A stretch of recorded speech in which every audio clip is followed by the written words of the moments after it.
მურვანყრუს რომ არ უქნია, ისეთი უქნეს ვაკეს. არანაირი პარკინგის ადგილი. ამდენი სკოლა, ბაღი, ინსტიტუტი, უნივერსიტეტია ესე ჩამწკრივებული, ვერ გააჩერებ რომ ბავშვი დატოვოს სკოლაში ან ბაღში, ვერ გააჩერებ იქიდან გამოიყვანო.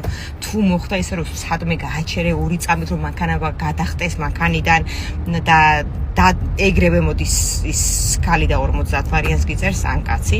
თუ მოხდა ის რომ დატოვე მანქანა და ბავშვს გადაყრები, მიყავთ მანქანა და 350 ვარი გადასახდელი, არანაირი პარკინგის ადგილი საერთოდ არსად.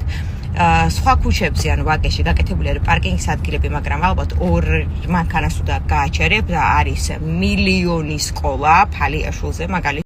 და ჭავჭავაძის ასაწყისიდან თუ მიდიხარ მარჯვენა მიმართულებით და მოხდა ისე რომ ვერ ახვედი კეკელიძესა და მარჯვენა გაუხვიე, უნდა ჩახვიდე საბურთალომდე რომ მოატრიალო მანქანა და უკან ვერისკენ დამოხვიდე. თუ პირიქით ჭავჭავაძის ბოლოდან მიდიხართ ვერის მიმართულებით, ვერ მოუხვევთ ვერსა და ვერაზე უნდა წახვიდეთ რომ საბურთალოზე მოხვდეთ. დამპროექტებელი რას ფიქრობ და მართლა მაინტერესებს, ანუ აი ესე დღეში რომ ჩაგდეს, ერთი მოსატრიალებელი რა გახდა ხალხო, იმიტომ რომ ილეწება 5 წუთში ერთხელ ეს ავტობუსების ხაზებში გადადიან ეს მანქანები ატრიალებენ, ეჯახებიან და მე ილეწებიან. ერთი მოსატრიალებელი პატარა გააკეთეთ ბიჭო.